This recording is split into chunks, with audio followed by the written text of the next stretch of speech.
サウナ整う。じゃあお疲れ様です。お疲れ様です。で今日はですね、大丈夫さんって俺の友達で、はい、で飲食店を今6店舗、はい、そう6店舗経営してる社長で不動産もやってて、かつサウナに毎日行ってる無類のサウナ好きなんですよ。大好きです。それなんで今度サウナやりたいって言ってるので、はい、その不動産っていう観点もそうだし、いろんなことでお話できるかなと思って今日は、来てもらったという感じです。よろしくお願いします。でやっぱりこう第一歩が物件なんで、ちょっと最初はね不動産っていうところの相談をしたいっていうところで、まず、この間岡村さんとも話したんですけど、地方とか、ビラみたいなの今流行ってると思うんですけど、せっかくもう我々もこう YouTube やっててわざわざこう来てくれるような、環境というか、見てもらって行きたいと思ってもらえるような環境はあるので、例えばちょっと地方のところに、そういう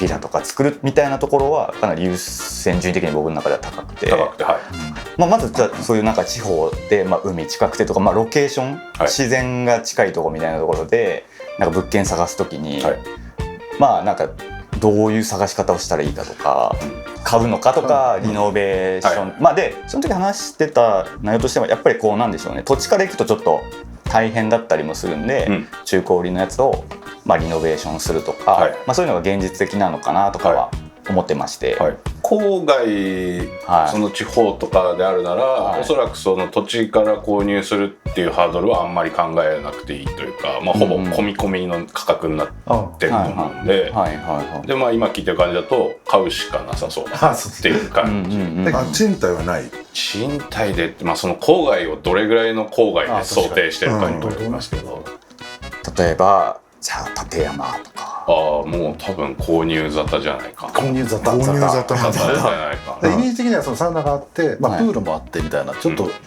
そうですね、ラグジュアリーな、そういうのも変な話、逆にそれの賃貸できるような建物っていうのが存在しないから、もう買って自分で作るしかない。偉そうにこうやって言ってるんですが、で前も岡村さんに毎日アットホーム見て、物件をいろいろ見ろと言われてるのに、現状まだ見てない状況です。ダメですね。2ヶ月。で広さ的にはどれくらいの広さ？広さ、何人泊まれるとかそういうことも含めて。現代なんだろうな。でもいいですね。すでにふわふわして。そうですね。1ヶ月の成果。そうでもどれぐらいなんですかね。100坪。すごい100坪分かってない感じが。年収1000万欲しいぐらいそんなことないですよ。だからちょっとコンパクトなんですかね、サウナ施設としては。そうですね。でも100坪あればっていう感じはしますけどね。あとはその一軒家というか家があって、よくあるのが外にサウナがあって、外にこうプールみたいな水風呂があってとかっていうところがあるんで、それとかでも比較的簡単に資金さえちょっとあれば多分資金はあります。ただ宿泊っていうところが入ると旅館業になってくるんで、免許許可が違うんですね。免許とおそらく設備の感じのルールがもうかなり雲泥の差になる。なんかレギュレーションがある。もう全く違うんで。だからそれが一つですよね。なるほどなるほど。気合い入れてその辺の免許取って設備整えて。ちょっとその許認可の下りは僕もあんまり詳しくないんで、その不正解かもしれないんですけど、ちゃんと勉強しなきゃいけない。ちゃんと勉強しないとおそらくできない。多分やらないですよ。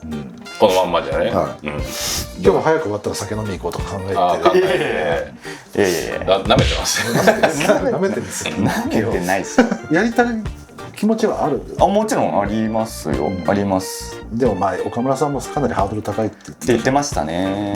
どういう施設だったら来たいと思います？宿泊施設というかビラというか、なんかそのちょっとかっこいい感じでよくあるのが、水風呂はビニールプールみたいなやつでありました。サウナはもう変な話テントサウナ、あれは全くその体験価値として高くないと思ってて、わざわざ車で数時間かけてやることじゃないな。自分でも最後用意できちゃいます。用意できちゃうっていうか、自分たちがよくバーベキューでやりますけど、なんかそれをわざわざね、お金払って遠くまで行ってやるかってなっちゃうんで、なるほど。行きたくない。わざわざ行かないか。じゃあ複合的に例えば友人が経営してるんですけど、そこにキャンプ施設があると、かだったらキャンプがメインで、ついでにサウナがあってついでに水風呂があるだったら十分。いやでもサウナ整うって言ってるぐらいだからサウナでかなり良くしないといけないっていうのは絶対一滴かなとは思う。そっち路線なのか、まあサウナ整うぐらいですから、やっぱりそれは整うようなね、そうスペシャルな施設ですよっていうのが、まあ会社的には僕は必要かなっていう。サウナ整うがなんか庭になんか、ね、適当なビニールプール作ってサウナ作りましたっつってもなんかね、まあユーザーは納得しないですね。納得しないですね。サウナと水風呂だけはこだわった方がいいですね。そうですね。高知にサウナの施設があるんですけど、そこはでかい倉庫みたいなところで、中にちょっと別でサウナっぽい空間を作って、なるほど。その倉庫の中にね。そうですね。サウナの小部屋みたいなものを倉庫の中に作ってっていうような。でその倉庫内に更衣室があってみたいな感じ。倉庫とかの方がチャンスはかっこいいですよね。あるかもしれない。確かに。ただまあ宿泊系は無理だと思うしっていうところですかね。おそらく水もガスもない倉庫って、そうか、水引いておらなきゃ。そうですね。その辺の工事がめちゃくちゃかかるな、それは。ただいわゆる内装費みたいなものはそんなにかからなくて、僕はその高知のサウナに行った時、すごい上手な作り方だなと。なるほどね。めちゃくちゃ倉庫だな。倉庫探そう。もうすごい流されすぎじゃないですか。倉庫探そうとか。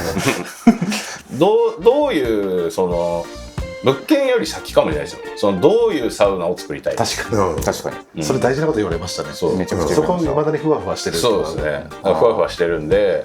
いつも言い訳としてどういうサウナかまずイメージがつかないし、エリアも決まってないから、確かにおかしな話してる。まだアットホーム見てないって言うんですけど、大体アットホーム見ながら例えば倉庫あったとか見て、じゃあ倉庫でサウナ作ろうかなみたいな風に思っていくのが多分普通じゃ。まあそうだ。最初のコンセプト。はいはいはい。まあ両方ですよね。まあ探しながらここだったらこうするみたいな。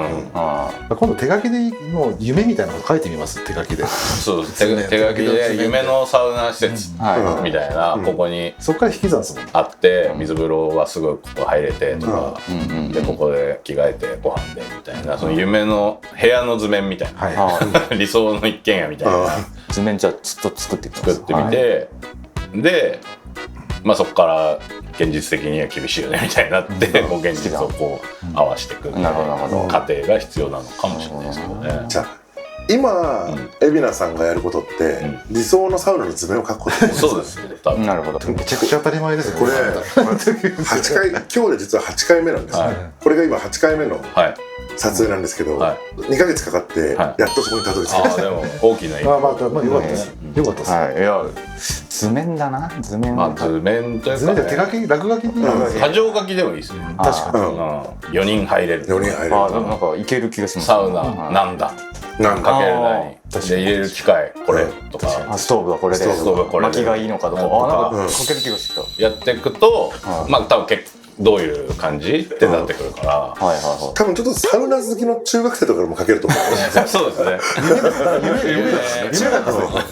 夢だから夢をやっぱ詰めてって、でそこは現実が出てきて少し夢削ってっていうことだと思うんですけど、でどうしても諦めたくないっていうところでつどつど有識者を招いて。確かにでは勉強になってますね今。逆にただそれ決めたら動いちゃいますよ。確かに。がこれ見た不動産屋とかが持ち込んできます。確かにね。とにかく箇条書きかまあ図面かわかんないですけど、次回はもうそこですよね。まず持ってきます。理想の手ぶらでは来ないですよ。もうそれをもう全 YouTube のあそこの概要欄にこういう物件あったら言ってくださいって進んじゃう可能性が。でも進みたいんですよ。進みたいですね。もちろん本当に進みたいですか？進みたい進んじゃいますよ、このままじゃ。なんですか？いやなんでやめるなら今のうちですよ。いや別にやめ買って作って終わりじゃないですかね。その後経営していくっていう。そこにいっぱいスタッフが優秀な。まあでもね、またね強力な強力ですよね、仲間というかアドバイザーができたんで遊びに行かせてくださいできた。いやもう一生無料です。ありがとうございます。はい、ありがとうございます。